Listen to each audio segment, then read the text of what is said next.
Since striking black gold over a decade ago and extracting crude in commercial quantities shortly thereafter, Belize has been fortunate to have avoided an oil spill thus far.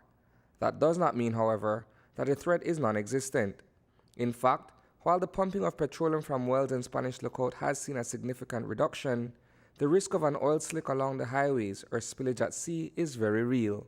The oil spill contingency plan, as we call it, is a plan that is designed to afford stakeholders in this country, pretty much anybody who's interested in any disasters relating to petroleum products, to have a coordinated response to dealing with an emergency such as a spill of oil tanker, for example, a truck on the highway spilling fuel, or even used oil being transported and there's a spill. So the idea being that this plan will dictate, provide recommendations for the type of equipment that should be used in certain events, certain types of events, and certain amounts of spills. Planning, as well as a concerted effort among agencies, is important to ensuring proper disaster risk management and protection of the country's terrestrial, aquatic, and marine environment.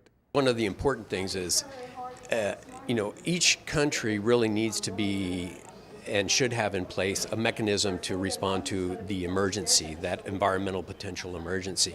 So irrespective of whether they're a country that produces or not, everybody uses oil. And so you may just be importing oil. For many years, Belize just imported oil. But that still meant that there was a potential risk. We have tanker trucks on the roads. We do have some production that's happening now on shore in Belize. And then there's many other potential sources. There's ships that are going by. There's cruise ships that call on Belize all the time. And so there's a lot of other potential sources for spills. According to Dr. Percival Cho, Chief Executive Officer at the Ministry of Environment, the Belize National Oil Spill Contingency Plan has been revised twice since it was established in the mid-90s. The plan has been in place since 1995, when the Department of the Environment was in its early years.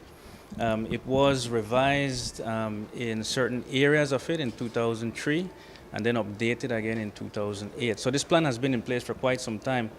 But given the fact that we now have an oil industry in this country, and of course we're seeing increased importation of petroleum products, there's a need to update this plan and make it compliant with international standards. The revision of the plan contributes to the Department of the Environment's obligation to the protection of Belize's environment, pollution control, and disaster management response. The National Contingency Plan is something that looks at those potential sources, which ones are the most probable, identifies those, and then has a very clear mechanism in place on how you would tackle that situation.